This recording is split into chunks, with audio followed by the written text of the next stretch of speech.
The Tunisian Union of Agriculture and Fisheries is one of the main partners of the government in implementing the no grain production strategy.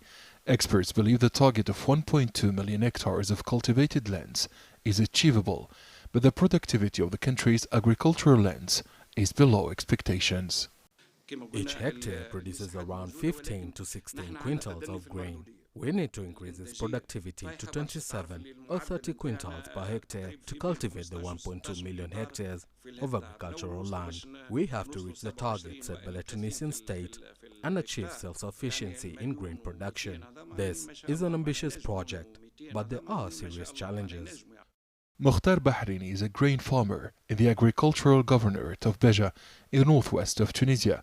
The grain grower says crop rotation is essential for preserving the fertility of the soil and improving the coverage rate to reach a minimum of 8 million quintals in the next decade. Cultivating 1.2 million hectares of grain requires the cultivation at the same time of 1.2 million hectares of other crops to guarantee the sustainability, fertility and productivity of the soil. Crop rotation is an efficient system to ensure a healthy and successful harvest by not planting the same crops in the same place each season and year. The Food and Agriculture Organization of the United Nations says water scarcity is expected to intensify as a result of climate change. It is predicted to bring about increased temperatures across the world.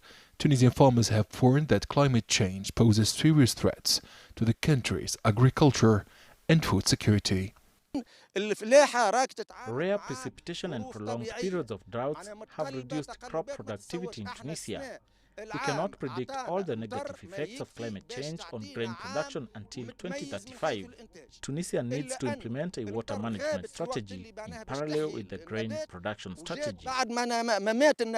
According to the National Observatory of Agriculture, wheat, including soft wheat for bread and durum wheat, accounted for 58% of Tunisia's grain imports until the end of July 2023. The government has allocated $450 million to import wheat amid frequent cases of bread shortage. Tunisia spent a total of $770 million on grain purchases in the first 7 months of the year. The North African country is aiming to reduce imports and boost domestic grain production in order to achieve self-sufficiency and guarantee food security for the population. Adnan Shawishi, CGTN, Tunis.